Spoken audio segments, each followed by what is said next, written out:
Welcome to the part 23 of our JavaScript tutorial series. Part number 23 में हमें return keyword के बारे में डिस्कस करना है। रिटर्न कैसे करते हैं वैल्यूज को, फंक्शन में हम रिटर्न का यूज कैसे करते हैं। सबसे पहले मैं यहाँ पे बोलूंगा कि रिटर्न क्यों करना पड़ता है हमें। सपोज मैंने यहाँ पे एक फंक्शन बनाई है और उसको मैंने यहाँ पे कॉल किया है। फंक्शन को कॉल करने के टाइम मैंने दो आर्ग्यूमेंट्स भेजे 2 और 5, और ए और बी में ये 2 और 5 रिसीव हो जाता है। ये यहाँ पे पैरामीटर्स है और उसके बाद ये ए यहाँ पे पास ऑन होता है और ये बी का वैल्यू यहाँ पे पास ऑन होता है और उन दोनों का सम जो है वो प्रिंट हो जाता है डॉक्यूमेंट डॉट राइट की वजह से। एक बार हम इस प्रोग्राम को चला के देख लेते हैं यहाँ पे क्रोम में। तो यहाँ पे अगर रिफ्रेश करेंगे तो डॉक्यूमेंट डॉट राइट हमने लिखा तो वहां पे 7 आ गया यहाँ पे, ठीक है, क्योंकि वो 2 + 5 = 7। कभी ऐसा होगा कि हम ये चीज यहाँ पे प्रिंट नहीं कराना चाहते, बल्कि हम इसको 7 को जो है नीचे यहाँ पे भेजना चाहते हैं विदाउट प्रिंटिंग दिस। तो हम क्या करेंगे उस केस में, तो हम यहाँ पे इस सम को किसी और वेरिएबल में यहाँ पे डाल लेते हैं। सपोज मैं इसको यहाँ पे एक वेरिएबल बना लेता हूँ सम के ऊपर। लेट सपोज यहाँ पे मैं वेरिएबल z का यूज करता हूँ, z = तो उसी में हम डालते हैं इसको सम 2, 5। तो यहाँ पे हम इसको डालते हैं, तो जो कॉल होके वहां से वैल्यू आएगा वो चला जाएगा z में। फिर हम इस z को प्रिंट करेंगे। तो हम यहाँ पे डॉक्यूमेंट डॉट राइट जो है यहाँ पे ये इसमें हम यहाँ पे z लिखेंगे नीचे, और यहाँ पे a + b के बदले हम z लिखेंगे, क्योंकि z में ये हमारा वैल्यू होके आएगा। अब यहाँ पे हम क्या करेंगे, डॉक्यूमेंट डॉट राइट तो यहाँ पे नहीं करेंगे, यहाँ पे हम प्रिंट नहीं करेंगे। यहाँ पे हम एक चीज करेंगे, जो इस a + b का वैल्यू है पहले वो निकालेंगे। यहाँ पे हम लिखेंगे यहाँ पे कोई variable, suppose let r = a + b। तो हमने r जो यहाँ पे वेरिएबल है वो बना लिया जिसमें हम a और b का एडिशन डाल रहे हैं। तो हम यहाँ पे प्रिंट नहीं कर रहे, उसको r में स्टोर कर रहे हैं, और इस r को हम नीचे रिटर्न करेंगे। रिटर्न r हमने जब लिखा तो अब क्या होगा, इस वजह से ये फंक्शन कॉल जब हो जाएगी, ये यहाँ से कॉल हो रही है, तो ये फंक्शन वहां से क्या कर रही है, रिटर्न दे रही है। रिटर्न किसका वैल्यू, r का वैल्यू, जिसमें a + b है। तो रिटर्न r जो है a + b, मतलब जो यहाँ पे हमने 2 और 5 भेजा a और b में, उसका सम चला जाता है यहाँ पे a और b, वो 7 स्टोर हो जाता है r में, और वो 7 with the help of this r वो रिटर्न हो जाता है। कहाँ रिटर्न हो जाता है, इसके बदले जो पूरा ये हमने कॉल किया, जो वहां से रिजल्ट आता है वो यहाँ पे रिप्लेस हो जाता है कॉलिंग, क्योंकि कॉलिंग से ही वो वैल्यू रिटर्न हो जाता है और वो असाइन हो जाता है z में, और उस z को हम यहाँ पे प्रिंट करते हैं। तो यहाँ पे आ गया वैल्यू, यहाँ पे आएगा जो हमें वहां से 7 मिल रहा है वो प्रिंट हो जाएगा नीचे। लेकिन यहाँ पे हम डॉक्यूमेंट डॉट राइट नहीं लिखेंगे। एक सेकंड के लिए मैं यहाँ पे लिखता हूँ अलर्ट, या लिखते हैं हम अलर्ट के बदले वो console.log। console.log मैंने क्यों लिखा ऐसा, क्योंकि आपको शायद लगता है कि पुराना वो 7 वहां पे प्रिंट हो गया, जो कि इसकी वजह से अभी आ रहा है। पहले तो वो उसकी वजह से आ रहा था, लेकिन अब वो इसकी वजह से जो रिटर्न होके यहाँ पे z में आ गया। तो यहाँ पे हम z को भी लॉग कर रहे हैं, डिस्प्ले कर रहे हैं यहाँ पे। अभी यहाँ पे इसको कंसोल में जाते हैं, रिफ्रेश करके कंसोल, तो यहाँ पे आ गया 7।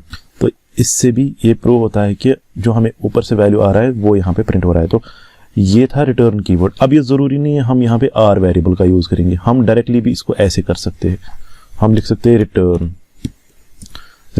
और रिटर्न क्या करेगा, a और b का सम, वो हम ब्रैकेट्स में डालेंगे, ठीक है। इस तरह भी हम लिख सकते हैं, और ये यहाँ से हटा ही देते हैं, इसको सेव करते हैं, तो ये भी वही काम करेगा। रिटर्न जो भी a + b का जो भी रिजल्ट मिलेगा हमें, a में जाएगा ये 2 कॉलिंग के टाइम, और 5 जाएगा b में, और 2 + 5 यहाँ पे 7 बन जाता है, और वो 7 जो है रिटर्न हो जाता है एज ए वैल्यू, जो कि इस सम के बदले आता है। फिर वो z में स्टोर होके आता है, और z को हम यहाँ पे प्रिंट कर रहे हैं।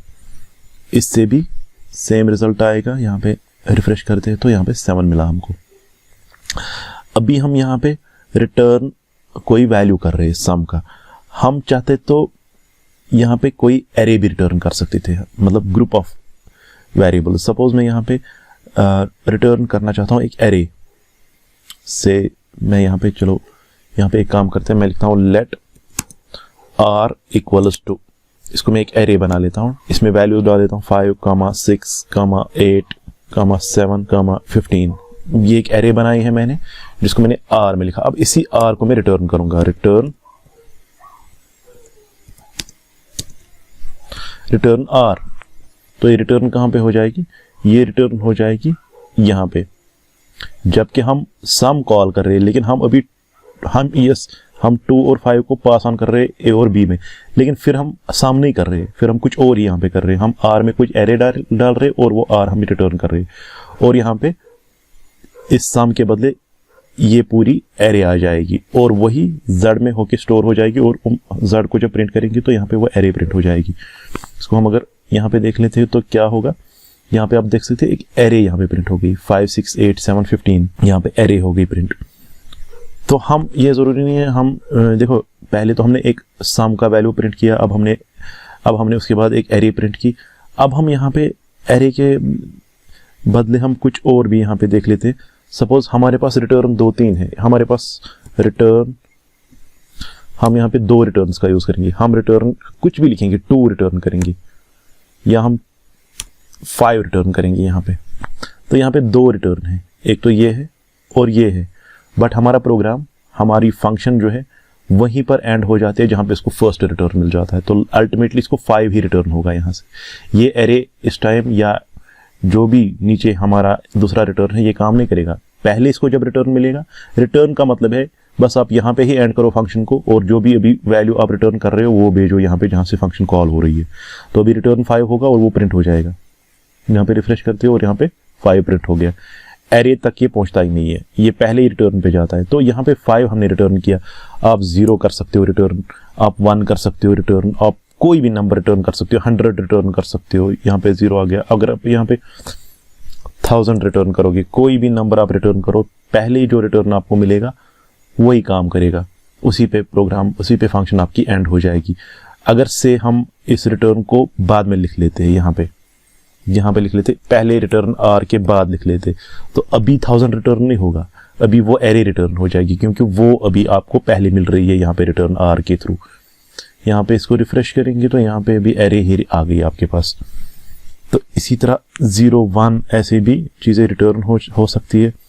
अच्छा, अगर हम यहाँ पे कुछ भी रिटर्न नहीं करेंगे, यहाँ पे ये और ये हम दोनों रिटर्न नहीं करेंगे, यहाँ पे हमने यहाँ पे फंक्शन को कॉल किया और उस फंक्शन को यहाँ पे हमने एक वेरिएबल में स्टोर किया और उस वेरिएबल को प्रिंट किया, लेकिन यहाँ से आर में वैल्यू हम दे रहे हैं यहाँ पे, दैट मीन्स आर में ये एरे चली जाएगी या कोई वैल्यू चला जाएगा, लेकिन वो आर यहाँ पे रिटर्न ही नहीं होता है, क्योंकि हमने उसको यहाँ पे कमिट आउट कर लिया है। तो यहाँ पे फिर क्या होगा स्टोर, इसमें ये अनडिफाइंड वेरिएबल शो करेगा यहाँ पे। अगर हम इसको पहले सेव करेंगे, ये यहाँ पे अनडिफाइंड शो करेगा कि आप अनडिफाइंड चीज को यहाँ पे कॉल कर रहे हैं। इसी तरह हम इसको कंपैरिजन के लिए भी यूज कर सकते हैं रिटर्न कीवर्ड को। तो हम क्या करेंगे, अभी हम कंपैरिजन करेंगे किसी चीज का। तो यहाँ पे हम एक काम करेंगे, फंक्शन सम के बदले हम फंक्शन कंपेयर लगाएंगे, फंक्शन कंपेयर। तो यहाँ पे ए और बी को हम कंपेयर करेंगे, तो यहाँ पे हम कंपेयर को ही कॉल करेंगे, कंपेयर को ही कॉल करेंगे और उसको जेड में डालेंगे और यहाँ पे फिर जेड को हम प्रिंट करेंगे, console.log करेंगे या document.write, आपकी मर्जी है। तो यहाँ पे पहले हम अंदर इफ स्टेटमेंट का यूज करेंगे। अगर ए, जो ऊपर से ए आ रहा है पैरामीटर, अगर ए बड़ा है, जो ऊपर से बी आ रहा है उससे बड़ा है, तो कोई काम करो से, तो उसको ब्रैकेट से यहाँ पे डालेंगे। और अगर नहीं है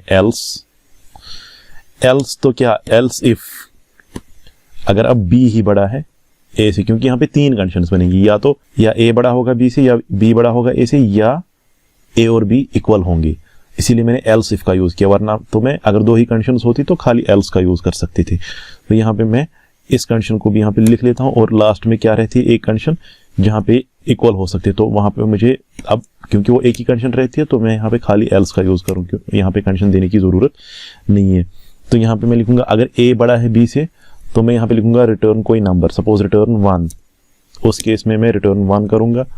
अगर बी बड़ा है ए से, तो यहाँ पे हम रिटर्न 0 करेंगे। तो एल्स के केस में जब दोनों इक्वल होंगे तो यहाँ पे रिटर्न 2 लिखेंगे। अब यहाँ पे कंपेयर को कॉल करेंगे और कंपेयर में या तो 1 आएगा या 0 आएगा या 2 आएगा।